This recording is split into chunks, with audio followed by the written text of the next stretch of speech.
सुनी हे भोले दानी मोर परेशानी, सुनी हे भोले दानी मोर परेशानी, लेके आवत बानी बाझिन के तोहरे दुआरी, लेके आवत बानी बाझिन के तोहरे दुआरी। सुनी हे भोले दानी मोर परेशानी, सुनी हे भोले दानी मोर परेशानी, लेके आवत बानी बाझिन के तोहरे दुआरी, लेके आवत बानी बाझिन के तोहरे दुआरी। बोलो बोलो देव घर वाले बाबा की। लेके आवत बानी बाझिन के तोहरे दुआरी।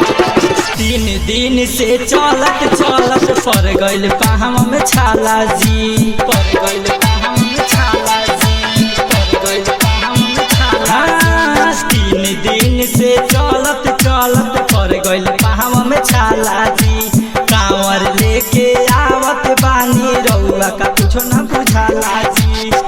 रहिया में चलत चलत पाहवा पिराला, लेके आवत बानी बाझिन के तोहरे दुआरी, लेके आवत बानी बाझिन के तोहरे दुआरी। बोलिए शंकर भगवान की। लेके आवत बानी बाझिन के पकड़ी दिया।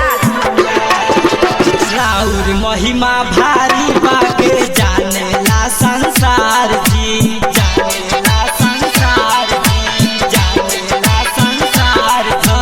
राउर महिमा भारी बाके जानेला संसार जी, सब भगतन के दुख हरिला बनी के अनजान जी।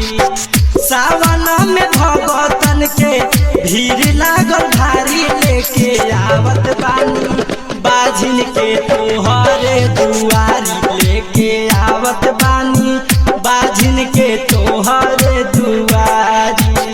प्रेम से बोलो भूतनाथ की। लेके आवत बानी बाझिन के पकड़ी दिया। दर्शन दीही भोले दानी, सुनी के पुकार दी, सुनी के पुकार दी, सुनी के पुकार। दर्शन दीही भोले दानी, सुनी के पुकार दी, रउए लगे आवत बानी देवे अपन जान जी।